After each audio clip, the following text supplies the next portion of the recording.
Hey McGinn, happy Valentine's Day. It is good to see everyone. I'm excited to bring you a read aloud. Obviously, with it being Valentine's Day, the choice of books was pretty simple. We were going to go with a book for the holiday. So, Eve Bunting, who is just a wonderful children's book author, has written Mr. Goat's Valentine. And that's what we'll start with right now. Here we go.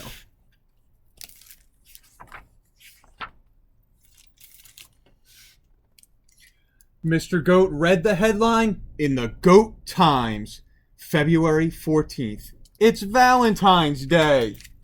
He dropped his newspaper, jumped up, got his wallet and his cell phone, and put on his bird's nest hat.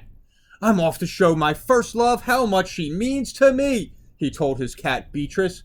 Meow, Beatrice said, and yawned. On the way, Mr. Goat passed Miss Nanny Goat's weed stall. I'll have a mixed bouquet, Mr. Goat said. Crabgrass, pigweeds, and ragweed in that nice rusty can. They are for my first love. She's fond of a ragweed salad. She will like the can too, Miss Nanny Goat told him. Mr. Goat nodded. Cans are tasty, with a sprinkle of salt.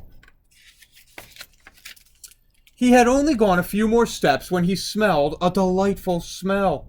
Mr. Pygmy Little Goat had a stall under a tree. He was selling his delicious rotten eggs. He had opened one as a sample. It lay on his counter, black and oozing. Rotted for 2 years, he told Mr. Goat. Guaranteed foul and disgusting. Mr. Goat drooled. I'll take 4. 2 for my first love and 2 for me. We always share. He watched as Mr. Pygmy Little Goat arranged them in a red box and tied the box with a pretty red ribbon. Perfect, Mr. Goat said. They are so ripe I can smell them even through the shells. My first love and I will share the pretty red ribbon for dessert. He walked on, breathing in the delightful smell of rotten eggs with every step.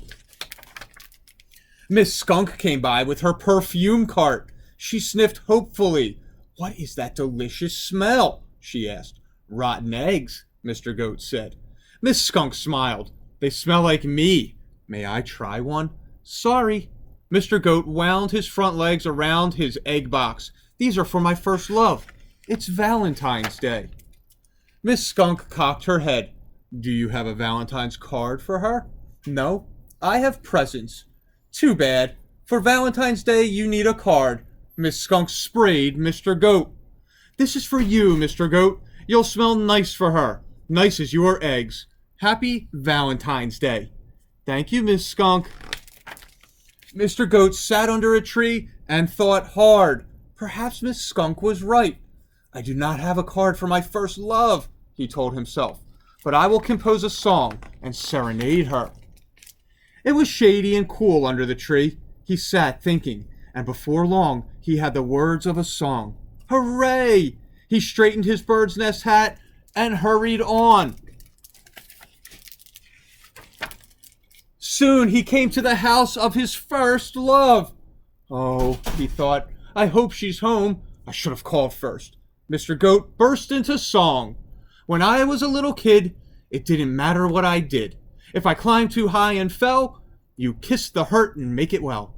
You have loved me from the start. I love you with all my heart. The door opened, and there she was. Happy Valentine's Day, Mother. Isn't that kind? Mr. Goat never forgot his mom and made her Valentine's Day special. So I hope you enjoyed that story. Worth a few little laughs. And I hope you have an awesome Valentine's Day. McGinn will be back tomorrow with another read aloud. You have an awesome night. Take care.